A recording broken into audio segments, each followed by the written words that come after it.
Banks give you loans, banks send you checkbooks you never use, banks even text you when your account is overdrawn.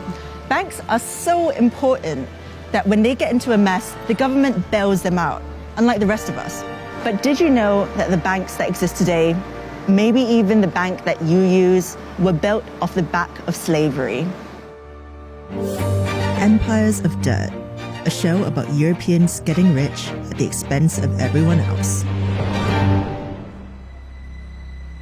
From 1619, 11 million African men, women, and children were stolen from their homes and put to work on the sugar, tobacco, and cotton plantations of America and the Caribbean. Their forced labor helped build Britain into a global superpower. And even after slave owning was abolished in Britain, the British taxpayers still paid £20 million. That's 40% of the national budget, or 16.5 billion in today's money, as compensation for slavery. No, not to the slaves. The money went to the owners. Not a single penny was given to those who had been enslaved. The amount borrowed was so huge that the debt wasn't paid off until 2015, which means that if you paid tax at any point before that, your money went towards compensating slave owners. All four of the UK's largest high street banks have been linked to the slave trade by way of these compensation payments for their loss of human property. Barclays Bank was founded out of a merger with a colonial bank that helped fund the British Empire, and several senior Barclays bankers were involved in the slave trade.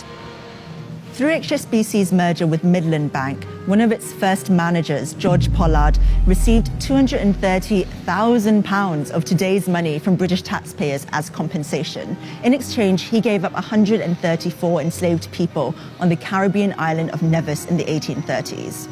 The president of Lloyds Bank, John White Cater, also received compensation for estates in Jamaica in 1835.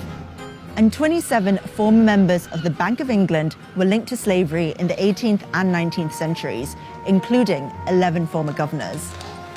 Even after Britain abolished the slave trade in 1807, we continued to profit off it. Bankers just pivoted to indirect means of making money from the exploitation and trafficking of human beings. The City of London provided the finance for slave traders all around the world, and loans were one way of making money. So a British bank would loan money to a US plantation owner to buy more slaves or agricultural equipment.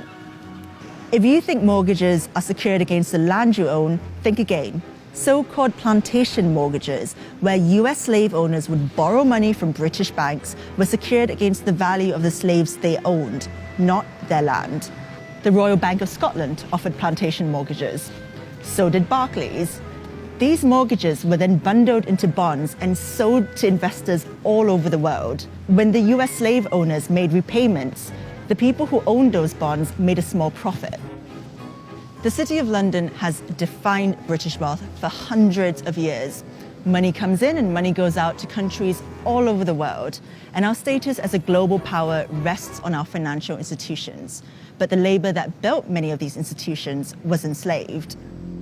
Iconic buildings like the Guildhall in the heart of the City of London epitomise Britain's involvement with the slave trade.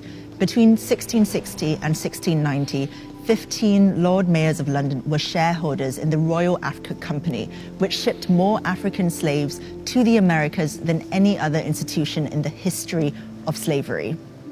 A statue of William Beckford Sr., twice Lord Mayor of London, still stands in the Guildhall to this day. Beckford grew rich off the toil of slaves he owned on 20,000 acres of land in Jamaica. The Royal Exchange was the heart of the City of London, where stocks were bought and traded from all over the world. It was funded by Sir William Garrard, who helped to develop the Moroccan slave trade in the 1500s. So the blood and toil of African slaves literally helped build the bricks of the City of London. Following the Black Lives Matter protests, the insurance company Lloyds of London agreed to pay reparations to black community groups for its involvement in the slave trade. Campaigners are calling on the banks to follow suit. So when you go to withdraw cash from an ATM, remember that it was your bank that was complicit all those years ago. Slavery built the financial institutions we use today.